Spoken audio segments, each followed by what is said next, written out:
SR7 TV news కి స్వాగతం. రాజుగారిపల్లికి వెళ్లాలంటే చాలా నరకం. అన్నమయ్య జిల్లా టి సుండుపల్లి మండల పరిధిలోని పెద్దినేని కాలువ గ్రామ పంచాయతీలోని రాయచోటి నుంచి టి సుండుపల్లి మీదుగా పించకు వెళ్లే ప్రధాన రహదారి నుండి భట్రాజుగారిపల్లికి వెళ్లే రోడ్డు అధ్వాన స్థితిని రాజంపేట అసెంబ్లీ మరియు పార్లమెంట్ నియోజకవర్గం జనసేన పార్టీ నాయకులు రామా శ్రీనివాస్ గారి దృష్టికి తీసుకురాగా ఆ రోడ్డు ప్రస్తుత పరిస్థితిని పరిశీలించారు. ఈ సందర్భంగా రామా శ్రీనివాస్ మాట్లాడుతూ భట్రాజుగారిపల్లి గ్రామస్తులు అనునిత్యం ఆ రోడ్డు మార్గాన రాకపోకలు కొనసాగిస్తుంటారు. అదే క్రమంలో స్కూలు, కాలేజీ వెళ్లే పిల్లలకు బస్సులు, వ్యాన్లు మరియు అత్యవసర సమయంలో ఆసుపత్రులకు వైద్య పరీక్షల కోసం అంబులెన్స్లు, అలానే ద్విచక్ర వాహనాలు, ఆటోలు మరియు రైతులు, పశువులు కాలినడకన వెళ్లడానికి కూడా కనీసం అడుగు పెట్టలేని పరిస్థితుల్లో చాలా తీవ్ర సమస్యలు ఎదుర్కొంటున్నటువంటి భట్రాజుగారిపల్లి గ్రామస్తులు అందరి విన్నపము సంబంధిత శాఖ ఉన్నతాధికారులు మానవత్వ దృక్పథంతో రోడ్డు సమస్య తీవ్రతను దృష్టిలో పెట్టుకుని ప్రభుత్వం ద్వారా తక్షణమే తగిన నిధులు యుద్ధ ప్రాతిపదికన మంజూరు చేసి వెంటనే రోడ్డు మరమ్మతులు పూర్తి చేసి అక్కడ గ్రామ ప్రజలందరికీ రవాణా సౌఖ్యం కల్పించాలని సంబంధిత శాఖ ఉన్నతాధికారులకు పత్రికా ప్రకటన ద్వారా విజ్ఞప్తి చేశారు. ఈ కార్యక్రమంలో టి సుండుపల్లి మండల బీజేపీ అధ్యక్షులు ఎస్వి రమణగౌడ, జనసేన, తెలుగుదేశం, బీజేపీ శ్రేణులు, కూటమి నేతలు, పరిసర గ్రామస్తులు పాల్గొన్నారు. Reporting by Annamayya Staffer.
చేపించేద్దాము.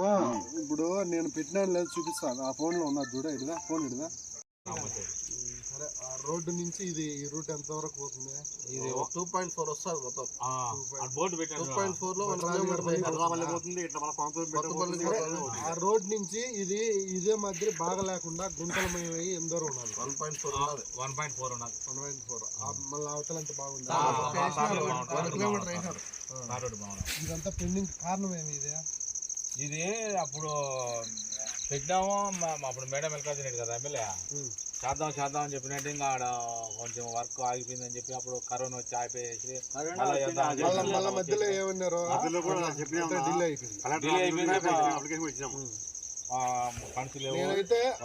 నేనైతే మిగతా రోడ్లతో పాటు ఇది కూడా పెట్టున్నా. రావడం వస్తుంది, పని ఏం చేస్తాం, కాకపోతే కొంచెం లేట్ అవుతుంది. కాకపోతే లేట్ అయినా పర్వాలేదు. కాకపోతే నేను చెప్పేది, కాకపోతే దీన్ని ఇంకొంత త్వరగా అయ్యేడుగా కొంత ప్రయత్నం చేస్తా. సరేనా?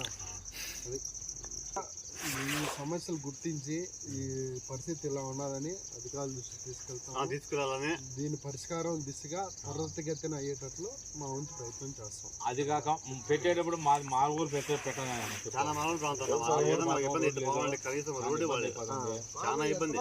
అట్లేం లేదు, ఉన్నది ఉంటే పెడతాం. మారుమూలే వస్తాం. అదేలే, ఒక మనిషి బాగాలేకపోతే రోడ్డు లేకపోతే ఏం వేసుకో చాలా ఇబ్బంది. నిజమేలే. ఇప్పుడు చూడ కాళ్ళు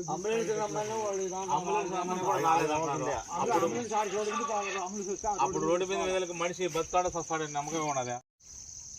అన్నమయ్య జిల్లా టి సుండుపల్లి మండల పరిధిలోని పెదినేని కాలువ గ్రామ పంచాయతీలోని సుండుపల్లి నుంచి పించాక వెళ్ళే రహదారి మార్గం నుండి భట్రాజు గారి పల్లికి వెళ్ళే మార్గంలో దాదాపు 1.5 కిలోమీటర్ల మేర రోడ్డు ఈ మాదిరి ఉంది. అక్కడ ఈ రోడ్డు మార్గాన నిత్యం రాకపోకలో దాదాపు ఒక 250 నుంచి 300 కుటుంబాలు చేస్తూ ఉంటారు. ఉదయాన్నే సాయంత్రం స్కూల్ పిల్లలు వెళ్ళాలన్నా రావాలన్నా ద్విచక్ర వాహనాలు కానీ ఆటోలు కానీ ఏదైనా అత్యవసర పరిస్థితుల్లో హాస్పిటల్కు వెళ్ళాలన్నా రావాలన్నా చాలా ఇబ్బందులు అవస్థలు పడుతున్నారు. కనీసము ఇక్కడ కాలిబాటన నడిచే మార్గం అవకాశం కూడా లేదు. కాబట్టి ఈ సమస్యను ఈ విషయాన్ని సంబంధిత శాఖ అధికారులు ఉన్నతాధికారులు ఈ సమస్యను గుర్తించి తక్షణమే ఈ రోడ్డు సమస్యకు పరిష్కారం అయ్యేటట్లు మీరు స్పందించాలని చెప్పి దృష్టి పెట్టాలని చెప్పి ఈ సందర్భంగా గ్రామస్తులందరి తరపున విజ్ఞప్తి చేస్తున్నాం. Thank you. జై హింద్.